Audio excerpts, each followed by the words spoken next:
I'm very happy to present today's first speaker.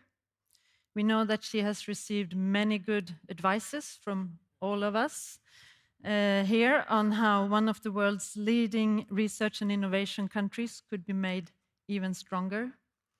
We hope she finds it inspiring to see over 400 people gathered here to spend an entire day discussing research policy.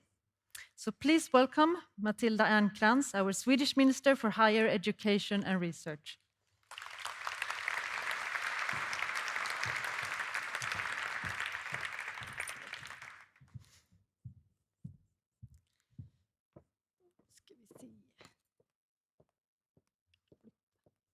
Rearrange a little bit here. So I think this is good. I'm very happy to be here today and very inspiring to see all of you here. I'm looking forward to meet with you, talk to you, and listen to you, of course. It's an important day we have ahead of us.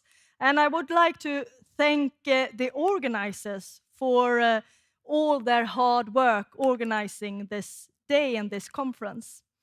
It is, of course, of great importance that Sweden continue to be a prominent research nation. It creates jobs from north to south in our country, and it generates wealth and development. Investment in research and new knowledge lay the foundation for our welfare society, and it enables important scientific breakthroughs and innovations.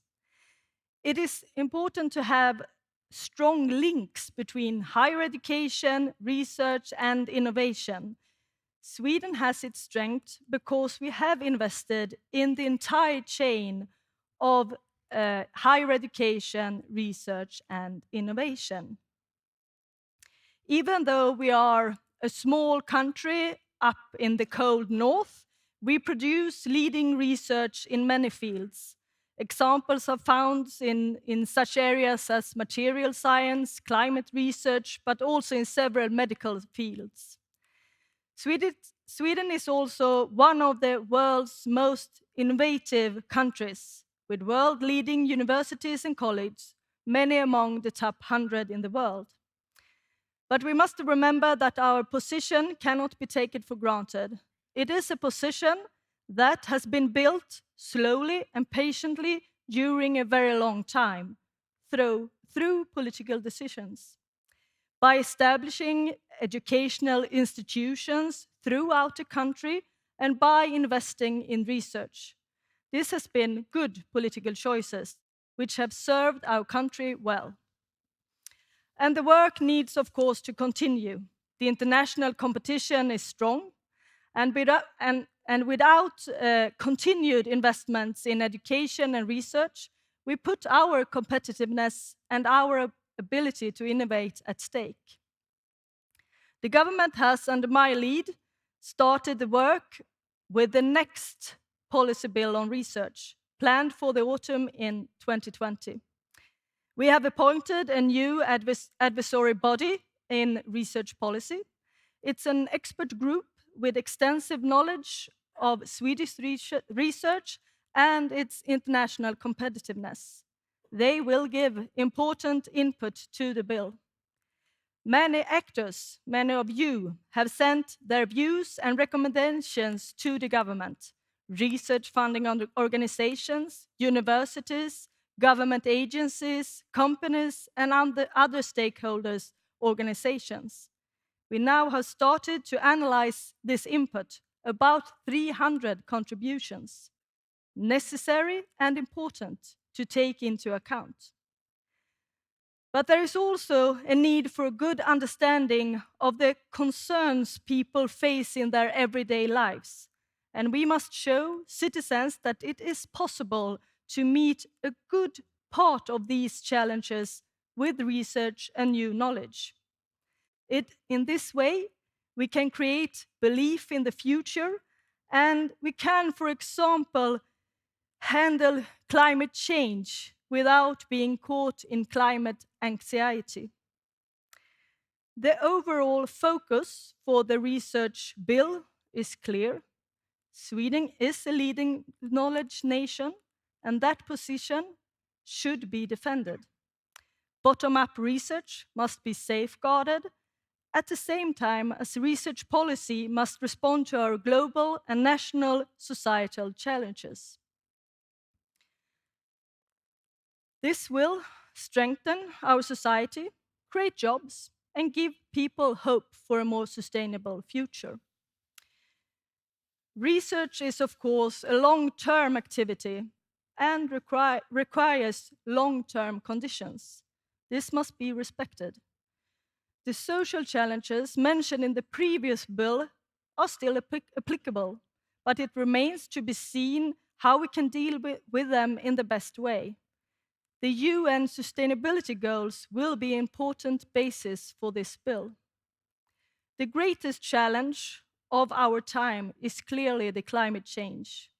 We experience this in our everyday lives, and more action is needed, as well as new research-based knowledge. But this is also an area of creating new jobs and new exports. Since the last bill, there's been an accelerated pace of digitalization that goes deep through all sectors of society, including healthcare, with rapidly emerging fields as AI. This links to supply of competence and skills. We need to have strong links between research and education in these new areas. But we also have important programs for teachers and nursing education where research links must be secured. It's crucial to our welfare.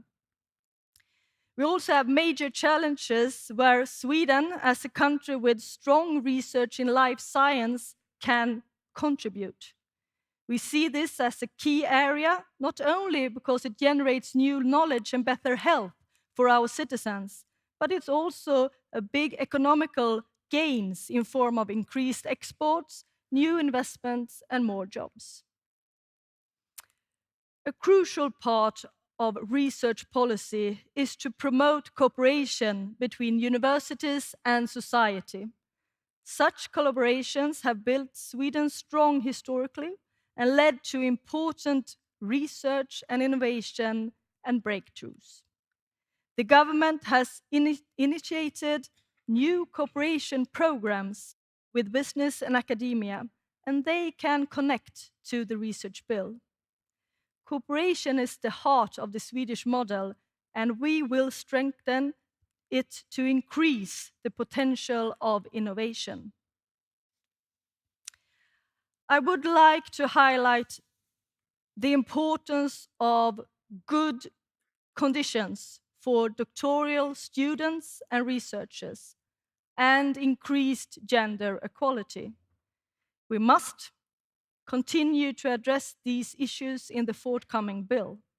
It is necessary to create the right conditions for research, and we won't be able to handle our challenges if we only use half of our population. I would like to conclude with reminding us on the topic that we heard from the stage earlier, but on the topic that we today experience, a situation where we have representatives at the top political level throughout the world and close to us in Europe that ignores scientific facts. So, in order to meet our challenges and continue to invest in research, I believe it's important to make sure that research-based knowledge is spread throughout society. This is something we really need to consider when we're working on the new bill. To sum it up, I'm proud of Sweden as a research nation, but to keep that position, we have many things to consider and a lot of work ahead of us. But with the next bill, I believe that we can strengthen Sweden as a knowledge nation. That is important for a stronger society and for a more sustainable future. Thank you.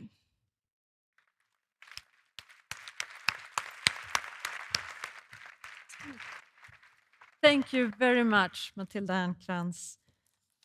Thank you for having me. It's good. Feels good to be here. I have a few questions. Oh, I see. You mentioned that as research systems should fulfill many purposes, and I think you mentioned all of them that I can think of at least. That Good. should be. I'm on the right way then. Yeah, you're on the right way. Yeah. So the knowledge for and with society, the basis for higher education. It should spur our business sector with both innovations and educated employees. And on top of that, it should also produce excellent science. In your opinion, where is the Swedish? So it's a challenge to have a system that should do all of this at the same time. But in your opinion, where is Sweden doing well today? And which of these purposes does the government has to put an extra focus on? Well, I think I gave some of the answers in my speech, but I think that Sweden is doing well sort of all over the area, but there's always we can always do a little bit better. And that's sort of the challenge, because we need everything of this to have a system that works properly. But to mention a few more things, I think we need to address sort of the quality of research even more and better, but also the links between research and education, as I said in my speech, and also the transfer from research to business and to public sector, to mention a few of our challenges and improvements, besides gender equality and using research-based knowledge to stop fake news and so on. But to mention a few. So I hear that you will focus on all of these. Yeah. To make us better. We are just in the start of sort of building up for the new research bill. Yes. So for the moment, I'm just happy to be here, and I hope I can come back in sort of late 2020 and still be as happy as I am today. Absolutely, yeah. We hope that too. And another thing about the coming research policy bill, you mentioned that you need both research to cover to tackle the known societal challenges. You mentioned the climate change, we have the migration, antimicrobial resistance. And you mentioned that it's also important to have knowledge to handle challenges that are still unknown to us. But how do you see, how is the balance between the two? How much do you need to put emphasis on the known challenges, and how much do you put to be prepared for what's around the corner? Yeah, that's a tricky question. But I think if we use sort of challenges as sort of as a base that we know that we need to address, I think we all know that we need both basic research and applied research to handle this. You need applied research to meet the challenges that we know of today. But of course, you need basic research to sort of reveal what we don't know yet.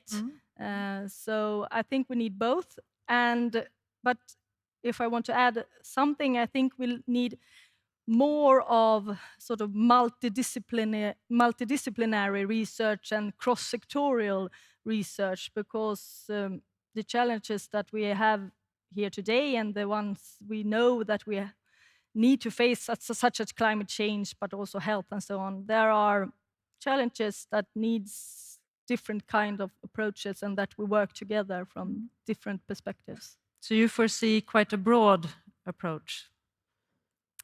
Well, I think that we need to have incentives in the system that produce also sort of multidisciplinary research and cross-sectorial research. But as I said, we have more than 300 contributions to analyze and it is important that we do that.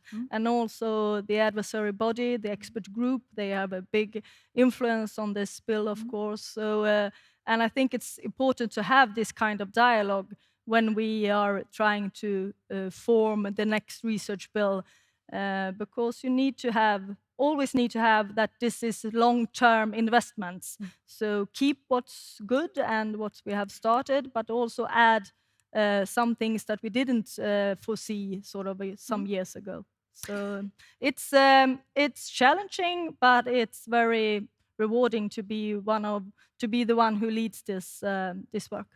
And we are all happy to continue this dialogue with you during the year while you are writing, of course. I expect you to do so. You have many helpers. Good. So a big applause for our minister. Thank you.